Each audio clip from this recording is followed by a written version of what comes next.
అందరికీ కూడా సినిమాలోకి వెళ్ళడానికి కారణం నాగబాబు గారు కారణం వల్ల సినిమాలోకి వెళ్ళిన ఆ అభిమానంతో ఆయనకి ఎంతో మంది మద్దతు ప్రసాద్ అయిన వస్తున్నారు. ఆది గారు కిరణ్ గారు ఇప్పుడు చాలా మంది జబర్దస్తులు అంచేత మేము కూడా టీవీలోకి వెళ్ళాం. మేము కూడా టీవీ షోల్లో యాక్ట్ చేస్తాం, సినిమాల్లో చేస్తాం. అవతలకి ఏంటంటే ఈ రోజు మేము టీవీలోకి వెళ్ళామంటే చిరంజీవి గారి సినిమా చూసి, పవన్ కళ్యాణ్ గారి సినిమా చూసి మేము రోజు హైదరాబాద్లో ఉండగలుగుతాం.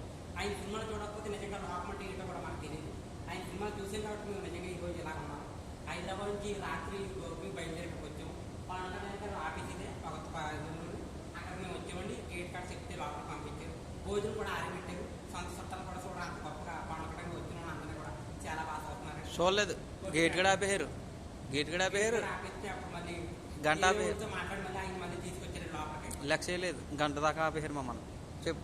అవతలకి లెక్క చేస్తే మళ్ళీ తర్వాత మళ్ళీ వచ్చాం లోపలికి తీసుకొచ్చారు. వచ్చిన తర్వాత పవన్ కళ్యాణ్ ఏదో ప్రసారానికి వెళ్ళారంట. అంతర్జాతీయ ఎక్కడే మీటింగ్ ఎందుకు చెప్తారు. ఇప్పుడు నాగబాబు వస్తానికి మీటింగ్ గురించి ఉన్నాం. పవన్ కళ్యాణ్ గారి గురించి ఒక 2-3 రోజులు ఇక్కడ నుండి ప్రసారం చేస్తాం. అతను మనం ఓటేసి గెలిపించుకోవాలి, కంటికి రెక్కగా కాపాడుకోవాలి. ఎందుకంటే ఆయన ఎన్నున్నా అతను గొప్ప అంతా కూడా ప్రజలకి దానం చేసి ప్రజలకే ఖర్చు పెట్టాడు. ఏది కూడా దాచుకోలేదు.